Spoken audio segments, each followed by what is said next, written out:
언젠가 보았던 글 가운데 웨이트의 법칙이라고 하는 짧은 글이 있었습니다. 그 내용을 제가 잠깐 소개를 하면, 스완스라고 하는 사람은 책에서는 찾을 수 없는 비즈니스 규칙 33가지라고 하는 책에서 웨이트의 법칙이라고 하는 내용을 소개를 합니다. 그 법칙에 따르면 당신에게는 친절하지만 웨이트에게는 무례한 사람은 절대 좋은 사람이 아니다 라는 것입니다. 한 고급 레스토랑에서 서빙을 하던 웨이터가 그만 실수로 사업 이야기를 한참 하고 있는 한 손님에게 그만 와인을 쏟고 말았다고 합니다. 그러자 옷을 버린 그 사람은 불처럼 화를 내면서 말합니다. 당신 지금 미쳤어?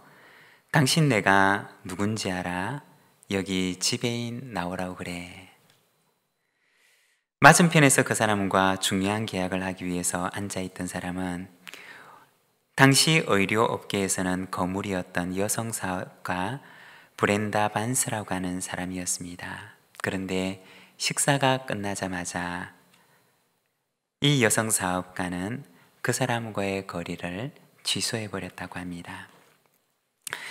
유명한 IT 기업의 대표였던 데비드 굴드라고 하는 사람도 이와 비슷한 상황을 겪었는데, 와인을 쏟았던 웨이트에게 같이 식사를 하고 있던 사람은 이렇게 말을 했다고 합니다. 마침 아침에 샤워를 하지 못하고 나왔는데 잘 됐네요. 양복도 사실은 싸구려니까 너무 신경 안 써도 괜찮아요. 그리고 그 모습을 보았던 데이브 굴드라고 하는 사람은 그 자리에서 그 계약을 체결했다고 합니다. 웨이트 법칙이라고 하는 글을 썼던 이 스완스라고 하는 사람은 다른 것은 몰라도 이 법칙만큼은 예외가 없이 정확하다라고 기록을 합니다. 자신보다 지위가 낮다고 여겨지는 사람에게 어떻게 대하는가가 그 사람이 어떤 사람인지를 말해준다는 것입니다. 내가 누군가를 대하는 방식, 그것이 바로 나의 인격이고 나의 숨겨져 있는 참모습이라는 것입니다. 그런데 이것은 사람뿐만 아니라 아마 모든 대상에게 마찬가지일 것입니다. 그 대상이 동물이든지 식물이든지 우리가 피조물을 대하는 방식이 하나님께서 보실 때는 바로 우리의 모습일 것이라는 것입니다. 하나님께서는 우리를 모든 피조물들의 청지기로 세워주셨습니다. 우리를 청지기로 세워주신 창조주 하나님을 기억하며 피조물을 향한 청지기의 사명을 잘 감당하는 하나님의 좋은 청지기들이 되시기를 바랍니다. 오늘은 우리가 창조에 대한 세 번째 주제로 창조, 피조물의 탄식이라고 하는 제목을 가지고 우리가 말씀을 함께 묵상하고자 합니다. 오늘 우리가 로마서 말씀을 함께 읽었는데, 이 로마서 말씀에 보면 탄식을 하고 있는 세 가지 주체에 대해서 이야기를 합니다. 누가 탄식을 하고 있느냐? 오늘 말씀에 보면 먼저 피조물의 탄식에 대해서 말씀을 합니다. 22절에 보면 피조물이 다 이제까지 함께 탄식하며 함께 고통을 겪고 있는 것을 우리가 아느니라. 여기 보면 탄식하는 피조물에 대해서 말씀을 합니다. 그리고 두 번째는 탄식하는 사람에 대해서 말하는데, 23절의 말씀을 보게 되면 그뿐 아니라 또한 우리, 곧 성령의 처음 익은 열매를 받은 우리까지도 속으로 탄식하여 양자될 것, 곧 우리 몸의 속량을 기다리느니라 고 말씀을 합니다. 여기에서는 사람의 탄식, 특히 하나님의 자녀들의 탄식에 대해서 말씀을 합니다. 피조물만 탄식할 뿐만 아니라 사람도, 하나님의 자녀들도 탄식한다고 말씀을 합니다. 그리고 세 번째는 성령님의 단식에 대해서 말씀을 하는데, 오늘 우리가 읽었던 본문 바로 다음에 나오는 26절의 말씀을 보면 이렇게 말씀을 합니다. 이와 같이 성령도 우리의 연약함을 도우시나니 우리는 마땅히 기도할 바를 알지 못하나 오직 성령이 말할 수 없는 탄식으로 우리를 위하여 친히 간구하시느니라. 여기 보면 하나님의 자녀들을 위해서 탄식하시며 기도하시는 성령 하나님의 탄식에 대해서 말씀을 합니다. 이 로마서 말씀은 오늘 우리가 살아가는 이 시대를 탄식의 시대라고 말씀을 하십니다. 모든 피조물들이 탄식하고 있고 또한 사람도 탄식하며 성령 하나님마저도 탄식하며 우리를 위해 기도하시는 이 시대 속에 우리는 살아가고 있다는 것입니다. 그런데 그 탄식은 희망이 없는 절망의 탄식이 아니라 구원의 날을 기다리고 있는 소망 중에 있는 탄식임을 말씀을 하십니다. 오늘은 우리가 창조에 관한 주제 가운데 특별히 인간과 피조물에 대해서 로마서 말씀을 통해 이 말씀을 함께 묵상하고자 합니다. 성경은 인간과 피조물에 대해서 무엇이라고 또 어떻게 말씀을 하고 있을까요? 오늘은 함께라고 하는 키워드를 가지고 우리가 세 가지를 함께 묵상을 하고자 합니다. 먼저 첫 번째는 함께 탄식하다입니다. 19절에서 20절 말씀을 보면 피조물이 고대하는 바는 하나님의 아들들이 나타나는 것이니 피조물이 허무한 데 굴복하는 것은 자기 뜻이 아니요 오직 굴복하게 하시는 이로 말미암음이라. 이어지는 22절 우리가 함께 봉독하겠습니다. 피조물이 다 이제까지 함께 탄식하며 함께 고통을 겪고 있는 것을 우리가 아느니라. 아멘.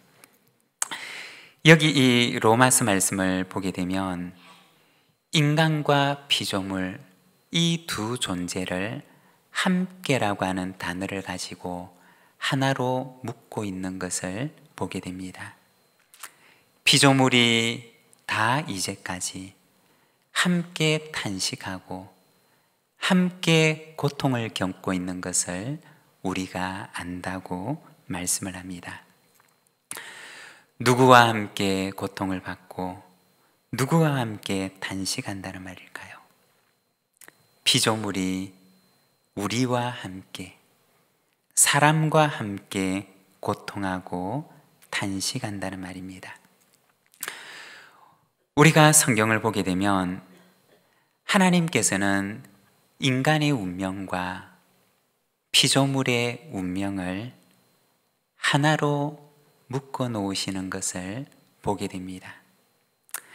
창세기 3장의 말씀을 보게 되면 인간의 타락과 그리고 타락에 따른 죄의 결과에 대해서 하나님께서 말씀하십니다. 그런데 그 말씀을 보면 인간의 타락의 결과를 인간만이 걸머지는 것이 아니라 인간의 타락에 대한 그 결과를 온 피조물이 함께 지게 됨을 말씀하십니다. 창세기 3장 17절에서 19절 말씀을 보면 아담에게 이르시되 내가 내 아내의 말을 듣고 내가 내게 먹지 말라 한 나무 열매를 먹었은즉 땅은 너로 말미암아 저주를 받고 너는 내 평생에 수고하여야 그 소산을 먹으리라. 땅이 내게 가시덤불과 엉겅퀴를 낼 것이라. 내가 먹을 것은 밭의 채소인즉 내가 흙으로 돌아갈 때까지 얼굴에 땀을 흘려야 먹을 것을 먹으리니 내가 그것에서 취함을 입었음이라. 너는 흙이니 흙으로 돌아갈 것이니라 하시니라. 여기 보면 인간의 타락과 그리고 그 타락에 대한 결과에 대해서 하나님께서 말씀을 하십니다. 그런데 창세기 3장 17절에 보면 인간이 타락을 했는데 하나님께서는 말씀하시기를 땅은 너로 말미암아 저주를 받고 라고 말씀을 하십니다. 인간의 죄와 그로 인한 타락의 결과를 인간만이 아니라 온 땅이 그 고통을 함께 지게 될 것임을 말씀하셨던 것입니다. 여러분, 이것이 바로 인간의 책임이라고 하는 것입니다. 여러분, 청지기의 책임이라고 하는 것은 얼마나 중요한지 모릅니다. 좋은 청지기를 만나게 되면 온 집이 평안하지만 그렇지 않은 청지기를 만나게 되면 온 집이 그 불의한 청지기로 인해서 고통을 당하게 되는 것입니다. 가정에서도 마찬가지인데 하나님께서 가정을 세우시고 우리를 하나님의 가정에 청지기로 세워주십니다. 그런데 우리가 좋은 청지기가 되어서 그 청지기의 직분을 잘 감당하면 온 집이 평안하고 모든 자녀들이 행복하지만 그렇지 못하면 온 가정이 불행해질 수밖에 없다는 것입니다. 일터도 마찬가지인데 하나님께서 맡겨주신 일터에서 우리가 좋은 청지기가 되면 우리가 있는 그 온 일터가 행복합니다. 그러나 청지기의 마음을 잃어버리는 그 순간 일터는 불행과 고통의 장소가 되고 맙니다. 여러분, 가정에서나 일터에서나 하나님께서 우리를 보내시는 곳 그 어디서든지 나로 인해서 모든 사람들이 복을 누리도록 좋은 청지기가 되어 살아가시기를 바랍니다. 성경에 보면 하나님께서 세상을 만드시고 마지막 날에는 하나님의 형상을 담은 사람을 창조하십니다. 그리고 그 사람에게 온 피조세계를 부탁하십니다. 하나님께서 사람을 온 피조세계에 청지기로 세우시고는 그에게 말씀하시기를 생육하고 번성하여 온 땅에 충만하여서 하나님께서 주신 온 피조세계를 다스리라고 말씀을 하십니다. 만일에 청지기로 세움을 받았던 그가 좋은 청지기가 되어서 이 다스림의 사명을 잘 감당했더라면 모든 세계는, 모든 피조세계는 그로 인해서 하나님의 충만한 복을 누리며 살아가게 되었을 것입니다. 그런데 그 청지기가 타락하게 되었을 때 그 저주도 모든 피조물들이 함께 감당해야 했음을 말씀을 하고 있습니다.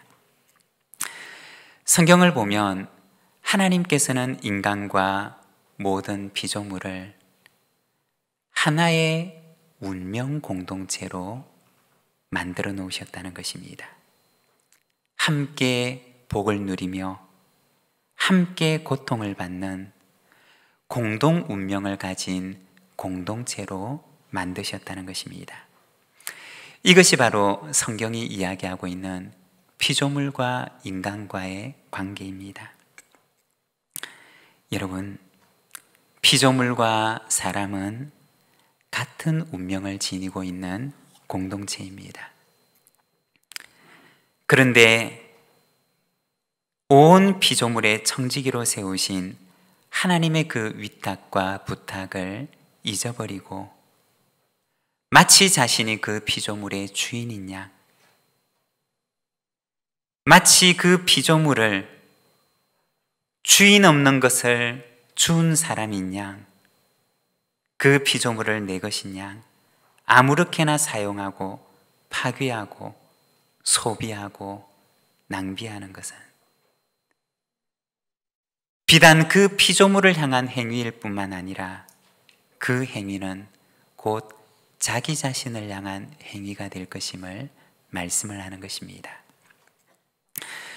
언젠가 기발한 아이디어를 가지고 광고를 기획했던 광고 천재라 불리는 이재석이라고 하는 사람이 만든 광고를 보았던 적이 있습니다.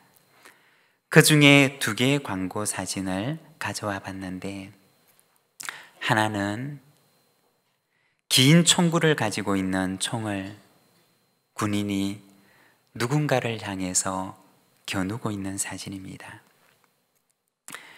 그런데 이 사람은 이 사진을 전봇대에다가 붙여놓습니다. 그러니 누군가를 겨누고 있던 그 길다란 총의 총부리가 자신을 겨누고 있는 모습이 되고 맙니다. 2번째 사진은 어느 한 공장에 총부리가 뚝 잘려져 있는 권총의 사진을 설치해 놓습니다. 그런데 그 건물 위에 설치되어져 있는 굴뚝이 마치 잘려나간 권총의 총부리처럼 연결되어 있습니다. 그리고 총부리처럼 보이는 그 굴뚝의 끝에서는 마치 방금 총을 쏜 것처럼 연기가 모락모락 피어나고 있습니다. 성경에 보면 하나님께서는 피조물과 인간을 하나의 운명으로 묶여 있는 공동체로 만드셨다는 것입니다. 피조물을 향하여서 아무 생각 없이 무작정 쏘아대는 파괴적인 행위들은 결국에는 같은 운명을 지니고 있는 자기 자신을 향한 행동들이 될 것이라는 것입니다. 로마서에서 이야기를 하고 있는 이 첫 번째 함께는 함께 단식하는 피조물입니다. 그리고 2번째는 함께 영광에 이르다입니다. 21절 말씀을 우리가 자막을 보면서 함께 봉독하겠습니다. 그 바라는 것은 피조물도 썩어짐의 종노릇한 데서 해방되어 하나님의 자녀들의 영광의 자유에 이르는 것이니라. 여기 이 로마서 말씀을 보게 되면 피조물들의 바램에 대해서 이야기를 합니다. 피조물들도 바라고 소망하고 기다린다는 것입니다. 무엇을 바라고 기다리고 소망하느냐? 하나님의 자녀들처럼 썩어질 운명에서 해방되어 영광의 자유에 이르는 바로 그것을 바란다는 것입니다. 몇 주 전에 한 방송사의 다큐멘터리에서 방영되었던 녹색 동물이라고 하는 프로에 대해서 소개를 했던 적이 있습니다. 거기에 보면 아무런 생각도 사고도 하지 못하고 그냥 가만히 서 있기만 한 것 같은 식물의 생태계를 관찰을 하는데, 그런데 이 식물의 모습들을, 살아가는 모습들을 내밀하게 들여다보게 되면 오히려 이 식물들은 동물들보다 더 지능적으로 행동을 하더랍니다. 지능적으로 굶주림을 해결하고 짝짓기를 하고, 그리고 번식을 위해서 온갖 지혜를 동원을 하고, 그리고 때로는 굶주림을 해결하기 위해서 마치 식물이 걸어 다니는 것처럼 자리를 이동하더라는 것입니다. 다만 동물들과는 다른 방식으로, 그리고 너무나 천천히 행동을 하기 때문에 사람들이 잘 알아차리지 못할 뿐이라는 것입니다. 아무런 생각도 사고도 하지 못하는 것 같은 이 피조물들도 아무런 바램이나 소망이 없는 것이 아니라, 로마서 말씀을 보게 되면 그들도 애타게 바라고 기다리는 것이 있는데, 하나님의 자녀들이 장차 누리게 될 영광의 자유에 이르게 되기를 그들은 소망하고 기다린다고 말씀을 합니다. 피조물의 소망, 피조물의 바램과 기다림에 대한 말씀입니다. 여러분, 하나님께서 우리에게 맡기신 사명은 너무나 큰데, 그런데 우리는 얼마나 작은 생각 속에 갇혀 있는지 모릅니다. 나만 알고, 나만 생각하고, 인간 중심적인 생각과 인간 중심적인 사고에만 갇혀 있는 것이 우리의 모습이라는 것입니다.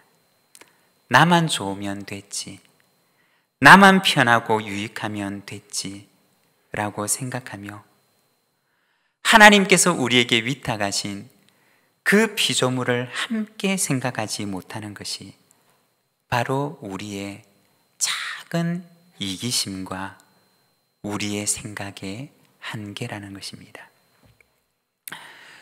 로마서는 말씀하시기를 피조물이 인간과 함께 탄식을 할 뿐만 아니라 이 피조물들도 인간과 함께 하나님의 자녀들과 함께 영광의 자유에 이르기를 원하며 그날을 기다리고 있음을 말씀을 하고 있습니다.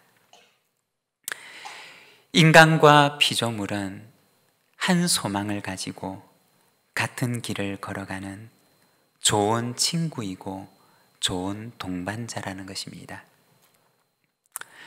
저는 창세기 1장 29절 말씀을 읽으면은 설명할 수 없는 감동이 몰려오는 것을 느끼게 됩니다. 창세기 1장 29절 말씀을 우리가 같이 한번 읽어보겠습니다.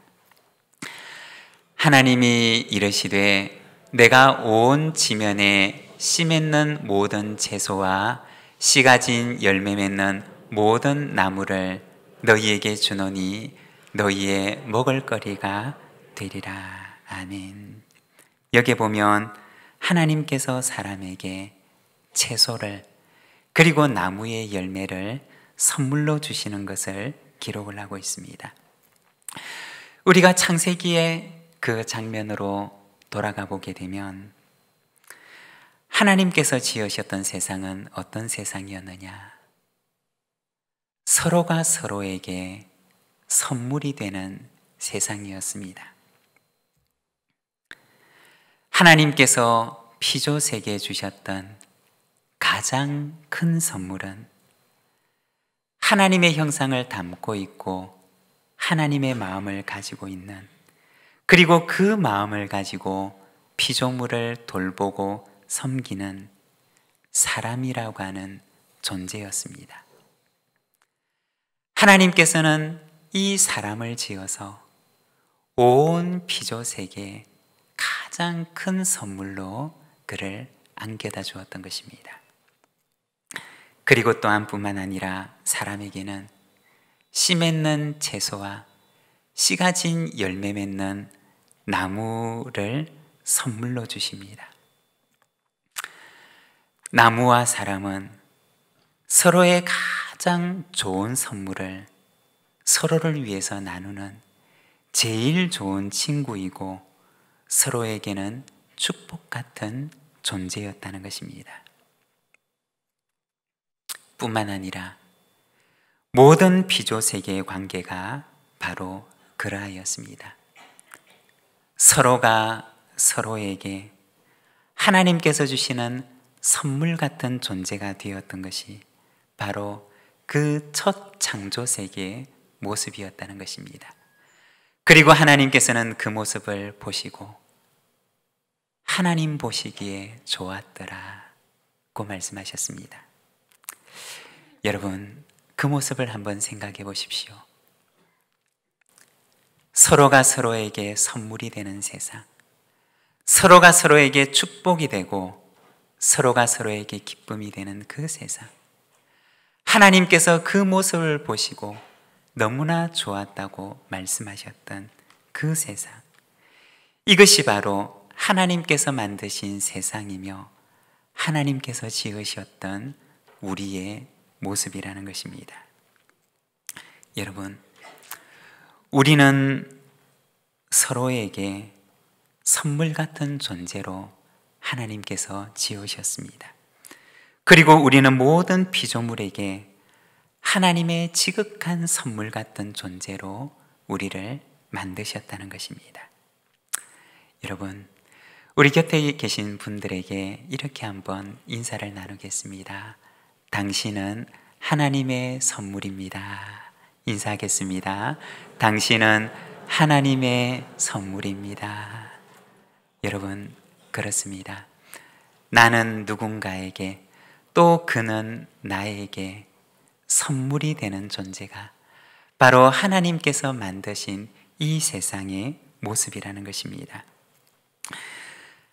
모든 피조 세계는 하나님의 자녀들과 함께 영광의 자유를 누리게 될 그날을 바라고 소망합니다. 그리고 그 영광의 날이 언젠가 우리에게 오게 되리라고 성경은 말씀하십니다. 사랑하는 여러분, 내가 누군가에게, 그리고 누군가가 나에게, 그리고 우리가 모든 피조물들에게 하나님의 선물 같은 존재가 되어 축복 같은 삶을 살아가는 저와 여러분, 우리 모든 믿음의 가족들이 되시기를 바랍니다. 그리고 세 번째는 함께 기다리다입니다. 23절 말씀을 우리가 함께 봉독하겠습니다. 그뿐 아니라 또한 우리 곧 성령의 처음 익은 열매를 받은 우리까지도 속으로 탄식하여 양자 될 것 곧 우리 몸의 속량을 기다리느니라. 아멘.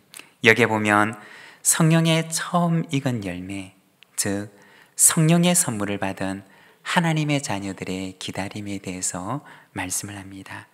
그런데 이 말씀에 보면 우리까지도 라고 말씀을 합니다. 우리만이 아니라 우리까지도, 즉 하나님의 자녀된 우리뿐만 아니라 모든 피조물들도 우리와 함께 기다림을 말씀을 하는 것입니다. 22절 말씀을 보게 되면 피조물이 다 이제까지 함께 탄식하며 함께 고통을 겪고 있는 것을 우리가 아느니라고 말씀을 하는데, 여기에 보면 함께 고통을 겪는다라고 하는 말씀이 나오는데, 여기에서 고통을 겪는다라고 하는 말은 원어 성경의 의미를 보게 되면 출산의 고통을 말하는 것입니다. 온 피조물들이 출산의 고통을 겪고 있음을 말하는 것입니다. 출산의 고통이라고 하는 말은 기다림의 고통입니다. 그리고 그 기다림 후에는 새로운 선물이 주어지게 되는 고통을 말하는 것입니다. 이것이 바로 피조물들이 겪고 있는 고통이라고 이야기를 합니다. 어떤 선물을 말하느냐? 어떤 선물에 대한 기다림을 말하느냐? 하나님의 자녀들에게 주어지게 될 새 창조의 선물을 말씀하는 것입니다. 요한계시록 21장 4절에서 7절까지 말씀을 보면 모든 눈물을 그 눈에서 닦아주시니 다시는 사망이 없고 애통하는 것이나 곡하는 것이나 아픈 것이 다시 있지 아니하리니 처음 것들이 다 지나갔음이러라. 보좌에 앉으신 이가 이르시되 보라 내가 만물을 새롭게 하노라 하시고, 또 이르시되 이 말은 신실하고 참되니 기록하라 하시고, 또 내게 말씀하시되 이루었도다. 나는 알파와 오메가요 처음과 마지막이라. 내가 생명수 샘물을 목마른 자에게 값없이 주리니 이기는 자는 이것들을 상속으로 받으리라. 나는 그들의 하나님이 되고 그는 내 아들이 되리라. 여기에 보면 처음 것들이 지나가고 하나님께서 만물을 새롭게 하시는 새 창조의 선물을 하나님의 자녀들에게 주십니다. 또한 하나님의 자녀들에게 주시는 이 선물을 사람도 모든 피조물도 함께 그날을 기다리고 있음을 말씀하십니다. 사랑하는 여러분, 하나님께서는 만물의 주인이십니다. 하나님께서는 모든 피조세계의 주인이십니다. 사람과 짐승과 하늘에 나는 새와 바다의 물고기와 모든 식물들과 하늘과 별들과 모든 피조세계의 주인이 되십니다. 그리고 하나님의 형상을 담고 있는 우리를 좋은 청지기로 세우셔서 모든 피조세계를 향한 선물로 주십니다. 하나님께서 지으신 이 세상 가운데서 우리의 존재가 선물과 같은 존재가 되기를 원합니다. 서로가 서로에게, 그리고 우리가 모든 피조세계를 향한 하나님의 큰 선물 같은 존재가 되어서 하나님께서 지으신 이 세상을 하나님께서 보시기에 좋았던 그 아름다운 세상으로 지켜나가는 거룩한 하나님의 백성들이 되시기를 바랍니다. 오늘 우리에게 주신 말씀을 생각하면서 우리 함께 묵상하며 기도하겠습니다.